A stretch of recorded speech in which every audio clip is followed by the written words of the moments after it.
Hi, and welcome to At the Bookstore with Krista and Chase. Hello. This is our ripoff of At the Movies because we like to do that. Today we have a funky book in store.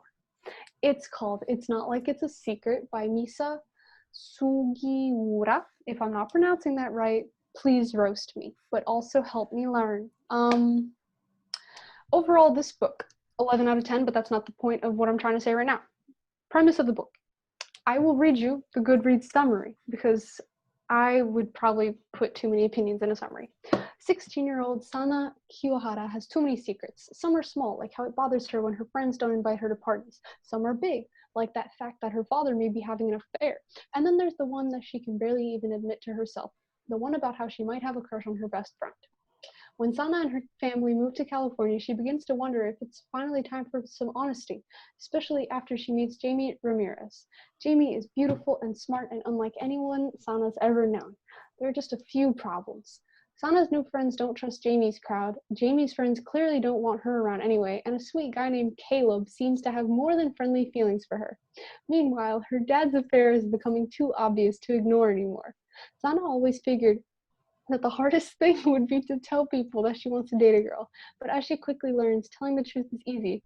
What comes after it, though, is a whole lot more complicated. Ah, Ah. ah. That sounds. Yeah, so All right. exactly what was in that summary is what you read, but more. There were so many plot arcs that I really needed. I needed all of them. Also, let's just shout out right off the bat a very good plus. All of the characters are relatively different and also Yes. equally likable. Yes. All of them have some likable qualities. There's no bad guys. Except for, like, Christina, but she's No, totally you understandable. We grow to like her. yeah, you get to understand everyone's perspective and why Yeah. they act the way they do. That's a Yeah. big plus. I All right. also liked the dad affair thing was a subplot turned main plot at the end. That Right is a when I very good thought, storyline. yeah, right when I thought that everything was going to end and every big thing was resolved. We'll get into the big drama later. Ooh, that was big Juicy. drama. That was actually juicy. I actually Mm. squealed reading it. But anyway, the dad affair subplot turned main plot was a pleasant twist. I wasn't expecting at all. I thought it would just Yeah, be me mentioned like neither. he had an affair. But no, it was like a whole separate thing for the rest of the book, and I was like, oh, I really, really that it was a great subversion of I'm not sure if it's a trope, but I know that dad's having an affair. Oh no, yeah. angry screaming, shouting, breaking things, No, they're usually just very cheap and shallow. yeah, and they don't really have any real emotional payoff. Yeah, Um, but and this one was the kind of biggest thing that wholesome. results from them is a divorce. Yeah, This one is really good because it not just changes our perspective on Santa's family, but it also changes Santa's perspective on her family. yeah, because of the Japanese culture that Misa lets shine through here. I Yeah. don't know if this is actually still like practiced Japanese Hmm. culture. If you are Japanese, please let us know. Tell us, Yes, inform us. please help because if it's true, then that was like a really interesting window into how other families view the concept of marriage and like staying with someone, divorcing someone, that whole business, like class. That was a big deal, and with which class you married. Hmm. So that was fun. It was Yeah, also nice to see Sana go from a predominantly white town in Wisconsin to where people, as accepting as they seemed, they weren't, and I didn't appreciate them at all. It was really nice to see her go to a really more diverse town in California. So yeah, that's another great thing about the book, the multiculturalism, and the kind of mixing of Jamie is Latina. There's stuff with that, different people, different ways things happen to them. oh, they go through some things, man. There's a There's lot of that stuff. one scene that's Where very Santa's racist? heavily Is that the scene there. you're talking? That's a scene There's a scene where too. Santa's racist. Yeah, no, she actually ends up blurting out everything she that her mother has told her that she never wanted to. And I don't know, reading that I was just like, dang. But then Sana says, like, I'm literally like a faucet with these things. Once you turn it off, like it's really hard to turn off. And I'm just like, I can tell. Because she goes on these really blatantly, like implicitly racist rants, like not once, but twice that I can remember. Um Whew. But then there's one truck scene. Would you like to talk about the truck scene? Sure, let's talk about the truck scene. While we're on the topic of racism, let's talk about the truck scene. So Truck scene. Sana and and not her friends, but Jamie's Sana. friends. Sana and her friends, not her friends, but Jamie's friends. Just repeating myself. Jamie's friends are all Latin. I don't know. I don't know what to say. I think it said one time in the book that they're actually Mexican, but I can't remember because it might have only happened once. They're all people whose skin color is not white. What? Hold on. Now I actually have to learn. You gotta educate yourself. There's like, I don't know how to pronounce it, but it's like Latin X because it's used for like Latino or Latina. Latinx? I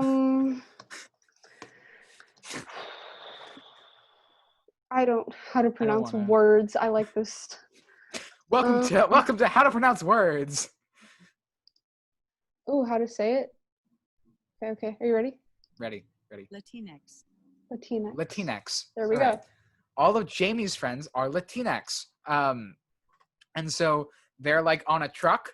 They're like eating snacks on a truck, like in a parking lot. Yeah. And then a police officer shows up. Wait. Important context. One of them tried to use his fake ID like 5 minutes prior to this happening to buy some fake beer. So everyone thought the cop was coming because of that, but legitimately no one cared.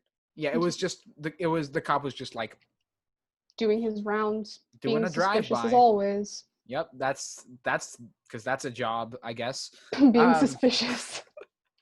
Being overly suspicious at nothing. Oh my god.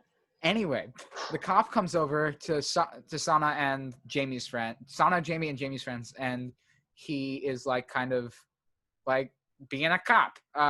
He's blatantly racist. Like I said, being a. Oh my god. Okay. This is gonna be a bad episode. Wow. Please don't take clips from this out of context. Wow. Okay. So yeah, he was he was very blatantly he was racist. Being racist. He was letting his implicit bias show very proudly, and I don't know why. And then he was like to Sana, hey Sana, hey, oh, you doing good in school? You Asian? And then oh my god, I totally forgot about this part. He was like, "What? You haven't been to this one Japanese part of like this one California. town? Like, oh my god, this one restaurant? Like, oh my god, what? Are you even a real Asian?" He probably said something like that. I think he said that, like, maybe you need to get like your Japanesian checked. He did not say that. Because he has to check himself. Whatever. Anyway. He has to check himself first. Anyway, he yes. Yeah, and then racism. That's the truck scene. Towards Jamie and her friends too, because he's obviously trying to find something to bust them for because they're Latinx, as I've just learned how to pronounce. And they're Yeah, he's trying to bust them for something, as you could see, and it was really enlightening to see Christina, mainly one of Jamie's friends, like just show Sana like, yes, this is what happens. He was being racist because Sana was trying to justify that. I was like, no, he's not being racist. Yeah, he's just doing his job. Like he just sees people like in the parking lot, and then one of the other characters, who I forget the name of, he was like, yeah, that happens all the time. Was it Aruto or one of the other ones? Was that his name? There was one person who was like A-R-U. There was a JJ. There was a JJ. I think it was either JJ or Aruto. Or I don't know if that was his name though. I forgot what his name was. Arturo? I don't. Arturo. Maybe. That's the one. I can't remember if that was his name. Anyway, he might have made that comparison. That was a good scene. Really, really angering to read though, because like it was so blatant. Oof. All right, let's talk about another good thing, which is Sana. Great character. Sana's a great character. Okay.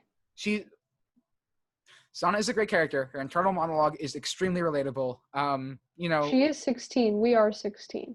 We get it. We feel it. I'm not 16. I'm a couple months younger than you.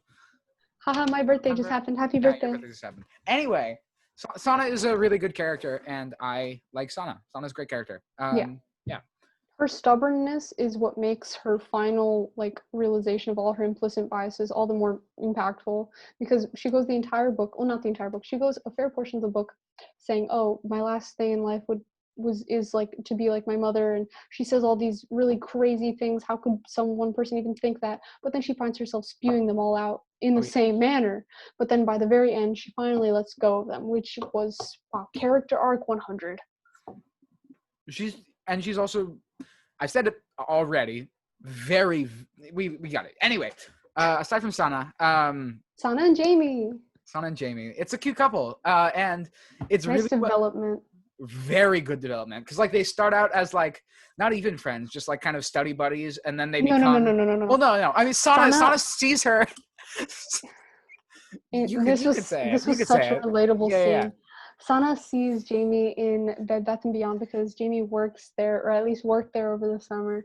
And then Jamie comes over to help Sana and her mom pick out some bed covers, which Sana's mom does not like, so she picks other ones.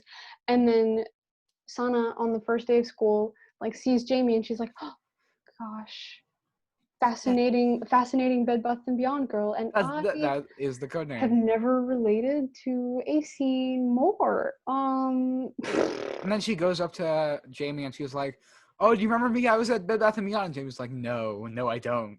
Yeah, and then Christina makes fun of her, and that was secondhand embarrassment to the max. Yeah, there's a lot of secondhand embarrassment, like secondhand cringe. Yeah. As in, not cringe like at the thing they're doing. Well, cringe at the thing they're doing, but cringe for the person. Yeah, not cringe at how it's written. Cringe at literally what's happening. Yeah, like relatable cringe. Like, I'm relating to this cringe. Or not because relating to it, but just cringe. Ow. No, you're relating to it. You live this. I live. You live. All of it? Wow, no. It's my life. It's a biography. I'm Sana. Hi, nice to...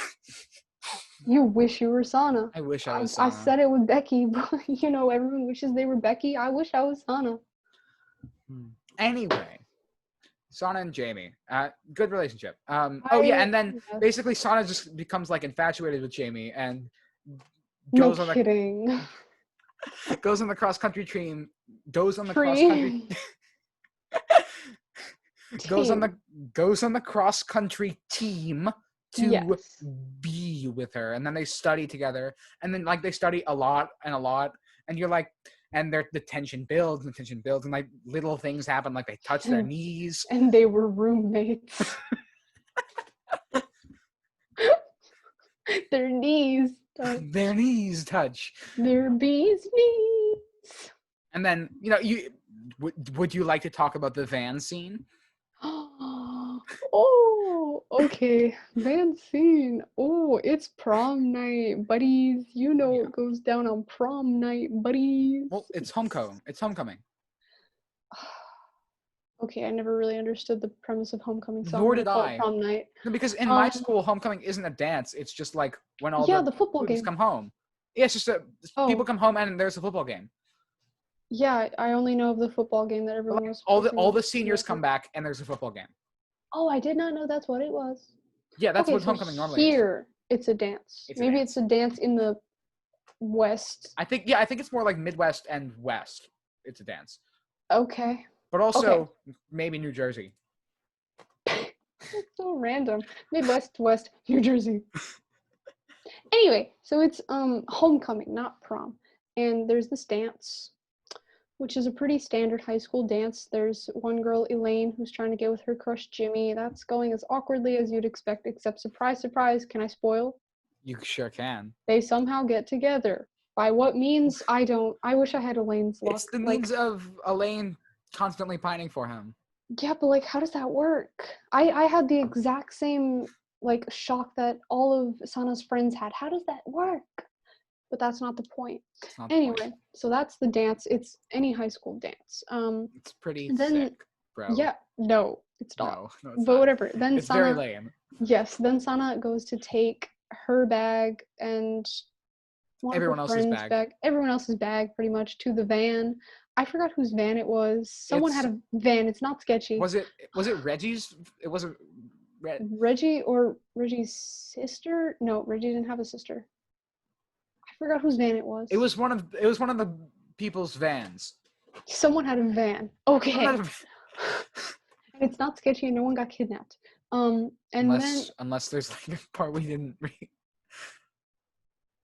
stop. Anyway, Okay. it's a van. It's a van. Van. We've been focusing way too much on this van. Sana goes to put all the bags in the van, and then Jamie comes out of the dance as well and sees Sana at the van, and she's like, "What are you doing out here?" And she's like, "Oh, just putting away bags." And then they get in the van, and like, thing leads to thing. They're making out pretty passionately in the van. That it wasn't even like a weird scene to read. Like normally with these intense teenage makeout scenes, you'd be like, oh, please stop. Oh, no. Yeah, But like, this one was like, okay. I mean, that's Whoa. It was a roller coaster to read, as to put it PG-13ly. What? Okay. What? Nothing. I'm not saying anything. I felt kind of awkward reading the scenes, not in this book, but in the other one. One man guy. It's because they were 14 too.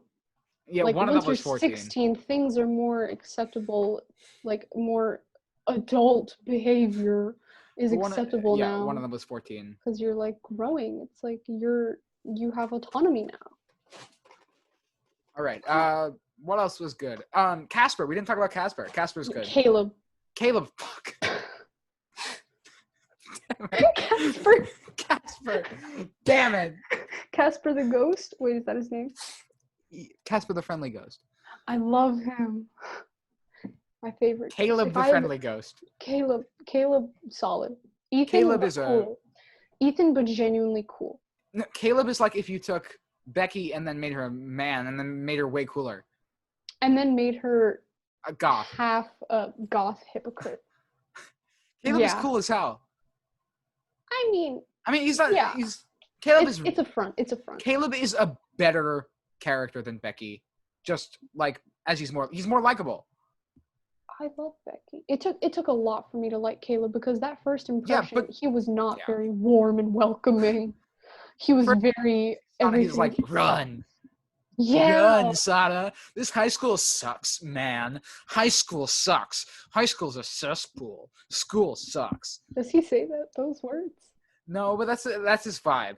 I wouldn't be surprised if he said those exact words. Like to Sana, the first thing he says to her, high school is a cesspool, run. He did say run though. So I think he also said cesspool. He said this place is a cesspool. Yes. We've been influenced. But yeah, he's a cool guy. Caleb's a likable character. The scene where can I spoil? Okay, yeah. Well, let's give some context first. Context. Sana does not know that she... Wait. What? How much context? Because I just want immediate context for the scene where I'm in disbelief at how chill Caleb is.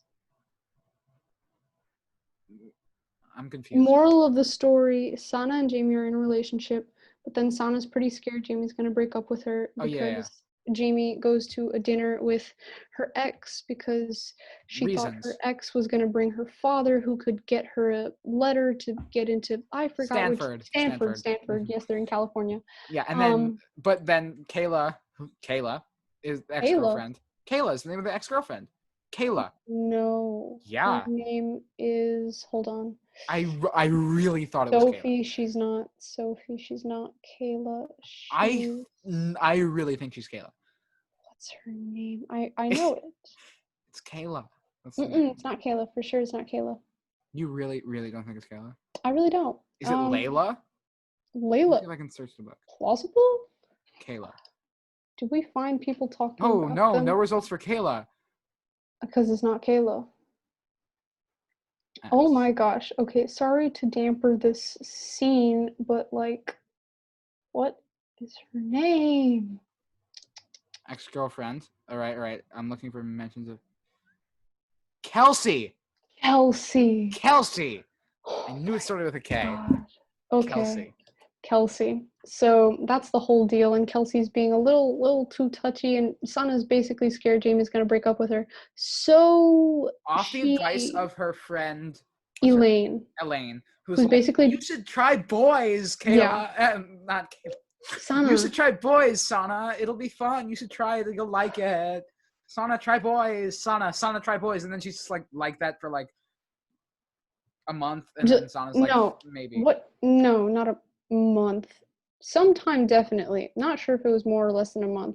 Doesn't feel like time. An Though. amount of time. But she basically tries it with Caleb because Caleb, at this point, very much does like her. Is obvious about it. Like, She tries that, kisses him a couple times. The relationship. Like she kisses him, so Caleb is getting weird signals. Yes. Caleb is getting signals that she likes him. And that happens, and it's like a relationship for 2 days. But then Jamie apologizes. So then, of course, Sana feels really bad. She's like, I'm just gonna end things with Caleb. It's gonna be nice and not messy at all. But then, okay, how much spoiling can I do? Literally, she shows up to school and like she's like, Jamie, yeah, and they kiss, and then Caleb comes up and he kisses her on the cheek, and Jamie's like, what are you doing, Caleb? And he's like, I can't kiss my girlfriend. And Jamie's like, your girlfriend? And then Jamie's like, your girlfriend? You mean? No, she doesn't say you mean my girlfriend, but that's the vibe. But she should have said like, that. That everything crumbles in those few pages. These were the pages I was squealing because I was like, no, Caleb, you couldn't have waited like 30 minutes. You couldn't have like been late. You couldn't have had like, I don't know, a flat tire in your mom's car on the way to school. No. This is the kind of drama that I wanted. That was so much. If I were to have been in Sana's place, not only would I have gone to the bathroom and cried for like just like she did, I would have gone straight home and cried for the entire week. Like, that was so much. I have learned a lesson from Scott Pilgrim vs. the World, and that lesson is do not date two people at the same time. I think that's just common sense. I know it's common sense, but I've watched Scott Pilgrim vs. the World so many times. I don't know what that means. It's a good movie. Okay. It's a film. It's a film. It's a cult classic film. It's a cult classic. It's a film. It's a cult classic film. You know what else is a film? What's a film? Muppets. Muppets is a film. But that's not related to this. Not related at all. Overall, this was a really spicy drama scene. I had to take a solid break before getting back into it because I was like, how can Sana ever come back from this? I had to take a couple breaks when Sana was like kissing Caleb. I like had to just take breaks for a little bit. Very cringy. I was kind of just like. And man, poor Caleb, honestly. Yeah. He did have rights. I feel more bad for Caleb than Sana, honestly, because he didn't do anything wrong. No, He doesn't get a girlfriend at the end. I mean, yeah, but not everyone gets to go home with a girlfriend at the end of the day. But like Sana, it was such a difficult situation. Her choice of action was definitely questionable. It was definitely questionable. But then it all came crashing down, and that's when I felt sympathy because I was like, yes, this is not a nice thing to do. But at the same time, that sucked. She was really stressed about her situation with Jamie because on Instagram, Kelsey posted some pictures and they were like really, really touchy. So like I'd be stressed too. Okay, yeah, wait. Okay, can we slow down for a second? What? Kelsey posted pictures like when she was feeding us a strawberry to Jamie. You don't do that with someone that you're not close with. Yeah, no, for sure. Like there was definitely history there. I don't understand why Sana had to go do her thing with Caleb. Maybe it was because of Elaine's pressure. Like I could totally see that. I mean, like if I fed you a strawberry, that would be weird as hell, right? Yeah, that'd be very strange. Okay, I'm back. Okay, I'm back. Back. Backstreet's back. Proof that friends don't do that thing. Yeah, facts. That was really weird. So while Sana is not justified for kissing Caleb, I don't know.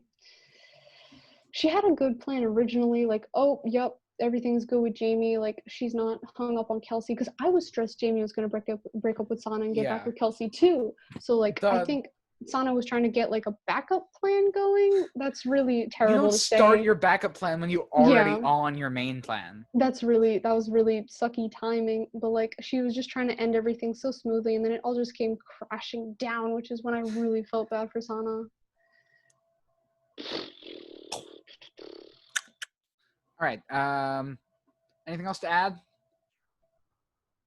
There was also a lot of cooking talk in this book as well as with We didn't talk about that in the last review, but We did not talk about the food. We should have talked about the food. Impeccable cooking. The food was so good. I was It very hungry. sounded so good because I had tried almost every dish they were talking about. Now, while I didn't know it by name, they were describing it, and I was like, I know what this is, and now I would like to see it. Not necessarily eat it, because I was never hungry, but see it. Be like, oh, yes, this is the good stuff. But then the food that was talked about in this book sounded really good too. All the fish, all the sauces. Oh yeah. I was down for dinner with the Kiyoharas. We both of these are really food-like good food. Is that a coincidence? I didn't expect there to be so much. No, because also these we haven't talked about how these books relate. These books are very similar to each other if you look at the basics. Yeah. Like if you look at just like listing facts about this book and facts about that book, there's a lot of crossovers. Like it's a gay multicultural romance with strict parents yes, from very a foreign strict. country, and there's a best friend of the opposite sex that they aren't attracted to, and kiss. They do kiss in both They of them. do kiss in both of them. Except it wasn't as awkward in One Man Guy because, like, Alec was, he's a stand-up guy. Alec was like immediately, nah, I'm not Becky. Yeah, I'm cool. Yeah. But then Sana, I don't know. It was such convoluted emotions with the stress about Jamie and Kelsey, and I don't. Because also Alec knew he was not feeling it. Yeah. Like whether he knew he was gay or not in that moment. Sana didn't know until that moment that she wasn't feeling it. Wait. Carry the one. Hold on. Actually, carry the one. Hold on.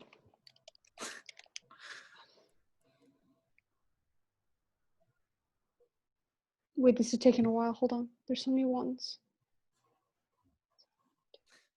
Yes. Okay, all the numbers compute. That took way longer than it should have. But yes. All right. So yeah. Okay, you want to give it a ranking out of out of what? What this time? Okay. Last time it was how many Ethans out of one Becky. I don't. How many? Oh, I wanted to say grilled mackerels. They never grilled mackerel. They never grilled mackerel. How many secret affairs? How many secret affairs how many pieces of sea glass in Sana's box? Oh, so one Sana's box is like... No, one piece of sea glass. Yeah, but is it like five? There are 5 pieces of sea glass in Sana's box. Sana's box. Yes. So similarly to how we gave the ranking on a scale of Ethan's to Becky and then Ethan's separate from Becky's because Becky's reigns supreme, is this one going to be like, okay, so like, I don't know, 3 pieces of sea glass out of one Sana's box, and since the conversion doesn't line up, I give it like 0.8 Sana's box. The conversion does line up. It's out of 5. 3 pieces of sea glass. There are 5 pieces of sea glass in Sana's box. It's the exact same as before. Yeah. 5 pieces of sea glass in Sana's box. If there are 5... No, but I'm saying because I like to deviate from the conversion because the bigger scale feels more meaningful than just how the smaller ones line up. I promise I know math. Okay, I'll go first. I give it 3 out of 5 pieces, 3.5 out of 5 pieces of sea glass, and like 60% of Sana's box, because Sana's box doesn't just contain sea glass; it contains some other cool stuff too. Yeah, the pearl earrings. Mm-hmm. She made me want to go out and pierce my ears and get pearl earrings, but I didn't. Probably because of like the virus. I don't know if you've heard about that, but you know. Bruh? No, my pediatrician's office might be open. Anyway. Would probably pieces of sea glass. 4.9. I really like this, and I give it 1.2 Sana's boxes. Very cool. Thank you. All right, so that was what the hell thingy book number 2, and we changed shirts. We did change shirts. This is the same day. We just changed shirts. The same hour. No, it's not. It's not the same hour anymore. Yeah, so this was our review of The Thing. Subscribe to the channel. It's Not Like It's a Secret by Misa Sugiura. Yep. Subscribe to the channel. We're going to do another review in 5 minutes. And aka next week. We've got stuff we'll shill in the description, I guess. All right, Keep it bye. funky.